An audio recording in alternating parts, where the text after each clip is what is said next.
just to change the white beans to brown and also to change the purple color to that brown. Amen. So was living at Tusu, very closer to the sea. So he had wanted to try the cocoa at Accra. But because of that, he came down to Mampo to find himself a very good land that would be better for cocoa plantation. And for God being on his side, he got this land and he started his first cocoa farm in Mampo in the year 1879. So since 1879, we are still having 2 of the original trees planted by him. And it's still there in the farm, still giving out cocoa, which is 144 years. So if there are no more questions at the moment, we'll have a walk to the farm so that we continue. Maybe there you're going to get some questions. Just a demonstration. If not, I'll be doing it somewhere on the floor. So fermentation is ongoing. So first we light the leaves and then put the ripe cocoa pod, we try cooking.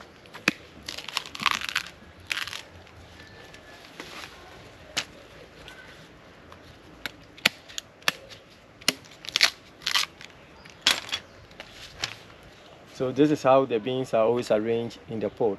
And the beans in every cocoa pod start from 1 up to 55. Not less than 1 and not also exceeding 55. It's always in between. And it can also be taken in as a fruit. So we take a bean.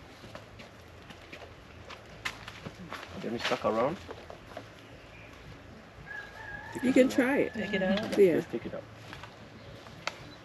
You don't chew the whole thing. Just take the sweetness of it and then bring the bean out.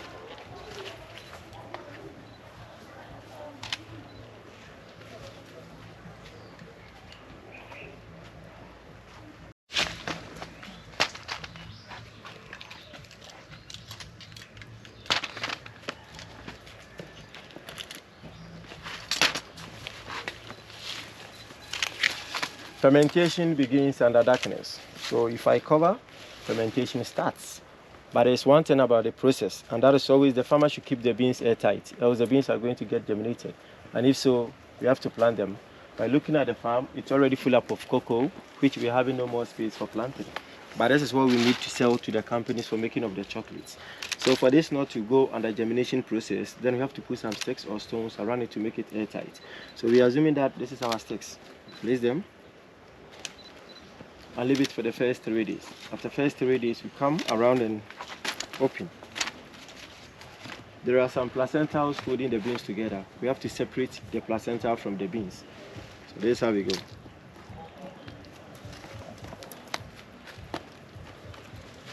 Take the placenta off. And then we bring the beans back into a heap. We cover with our sticks. Leave it for another 2 days. So first 3, second 2, making 5. By then, the changes have started, which is only going to start at the surface. And it's because the beans are more and also in a heap. Such a heap, if you go beneath 4 inches, that part is 0 fermented, because the oxygen there to support the fermentation is very low. So for that matter, we send the top fermented beans down and bring the bottom unfermented ones up. So then we have to mix the beans all together. We stir them. And we leave it for the last 2 days. So 3, 2, 2, we make 7. So when it's the 7th day, which is the end of the period, then the farmer is going to see the beans totally brown like this. So this will be after the 7th day. See how it is? Yeah. It has turned from white to brown, but it is still wet. That is when the farmer needs to dry. And in Ghana, we only dry our cocoa beans under direct sun, which has to be done on this mat. So this was made from a raffia tree, made it in such a way that when it's about to rain, the farmer may be able to roll the mat to prevent the beans from becoming wet. And that is when we are doing the drying, we don't allow rain or water to touch us, so the beans are going to turn into moldy. And if so, the farmer may lose his or her price at the market. And we do the drying under direct sun for 3 weeks. And after 3 weeks, the beans all dries to become like this. And these are going to be the end product of cocoa from every cocoa farmer. And it's what we're going to sell out to the companies for making of the chocolate, Milo, cocoa powder, brown gold, and many more. And this can be chewed, which will be tasting and smells like the dark chocolate. And seeing it to be dry cocoa beans is also very good to our body system, especially to those who are suffering from high blood pressure. And it's also boosts our immune system. Eat it. Oh, Eat it. So yes, we eat it. We eat it. This is Okay. That's like a nut. A chocolate nut. I like the sweet one. So good. Oh, so bitter. Have you all tried? So bitter. You don't try. See, like you can actually see that it's chocolate. So you can make your own. So now we are in the cocoa farm. And once you've never been into a cocoa farm before, there are one or two things you need to know and also understand about cocoa. And I said that when the pods are ready to be harvested, that is when we see them to be yellow. But when it's unripe, we see them to be green. But now looking on the trees, we haven't no yellow pods, neither the green ones. So this tells us that cocoa is a seasonal crop. Yes, it's a seasonal crop because we have seasons for the harvesting. We harvest 3 times in a year, starting from June up to December. And we also having different varieties of cocoa all over the world. But we Ghanaians, we only run in 3 varieties, namely Amelonado, Hybrid, and then Amazonian. But Tetakwashi brought only one type, that is the Amelonado. So we got a hybrid and Amazonia from the Amelonado through a research. And it's all because the Amelonado, which is the original one, has a very longer gestation period. That is when you plant a seed of the Amelonado, it will be taking you from 6.5 to 7 years to start having a fruit, which is a very longer period. So because of that longer gestation period, the farmers were complaining. So that is why they went into research and come out with a type that has a very shorter gestation period, starting from just 2.5 to 3 years. And those ones are the hybrid and Amazonian. And for them, you may be able to harvest from the 3 years up to 25 to 30 years. Then you have to cut the old trees down and plant new ones. And it's because after the lifespan of the 30 years, you have the cocoa trees in the farm with this kind of flowers. These are the beginning of the cocoa. So you can have them all over. So after 30 years of the hybrid in Amazonia, you only have the flowers, but not the fruit. And also you can't have your cocoa farm giving out all the necessary farm practice without ending anything. So for you not to just waste your time, you clear the old trees and then you plant them. But the Amelonado doesn't have a specific lifespan. So it always depends on the kind of good maintenance that you, the farmer, may apply. Good maintenance like weeding has to be done on time, pruning also has to be done on time, and spraying for the pest. So if you're able to do all this on time, you are going to have a farm for a very longer period.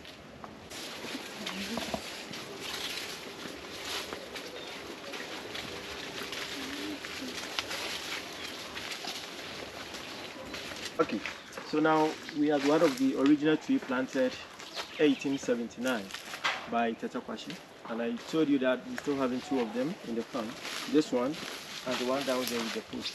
So these 2 trees are the oldest cocoa trees ever that we're having in the whole Ghana, which is now 144 years. Still looks fresh, in a good condition, and if we are in the season of the harvesting, you're going to see a lot of the ripe and the unripe at the same time. And also looking at how older this cocoa tree is, maybe we are going to think that it should be very bigger and also taller than what we are seeing. But cocoa trees doesn't grow to become all that bigger when it becomes very old. But unless we check the number of sprouts or the number of new offshoots that the tree may be having, that will tell you, the farmer, that your cocoa trees are very older. And it's because when we are planting cocoa, we don't plant it as a maize. When planting maize, we start from 1 up to 4. But cocoa is just a bean that will develop into a plant. So as it continues to grow older, then it spread and get new offshoots. And also you're only going to see this offshoot in the Amelonado type, but not in the types of the hybrid and Amazonia. And it's because the offshoot starts coming from 40 years and above. But the hybrid and Amazonia doesn't have a lifespan up to the 40. The country that produces quality cocoa beans in the whole world, that is Ghana. And what is making Ghana cocoa beans more quality and also premium? There's a process called the fermentation, and that is making Ghana cocoa beans more quality and also premium. And how do we go about the fermentation? We will be doing the fermentation after we are done with the harvesting of the ripe cocoa pods from the whole farm. We have a special place where we do the fermentation. We group the pods there, take it one after the other, strike open and take the beans. Wrap them in either plantain leaves or banana leaves, which has to be done for 7 days. And why are we also doing the fermentation? We are doing the fermentation purposely because we want to change the beans which are white in the pod to brown, and also to get the flavor of the chocolate. And aside that, when the beans are fresh, the inside looks purple, which also needs to be brown. And it's the fermentation that is going to help us change the purple color to dark brown. So these are the process that makes Ghana cocoa beans more quality and also. See the fermented. Aquas on it. Yeah. So that is why I say that cocoa doesn't fall when it's ready. Cocoa that will never fall unless we harvest it. So all the black ones will be taken off during the pruning time. And because this is not a commercialized farm, it's a demonstrational farm to the tourists. So that is why we're still having them on the trees. If it that comes to the end of the tour of the cocoa farm. It was fast and easy. Marcus is just stealing cocoa beans. So that's the first ever cocoa farm here in Ghana, Tetekwashi Cocoa Farm. And the experience was great.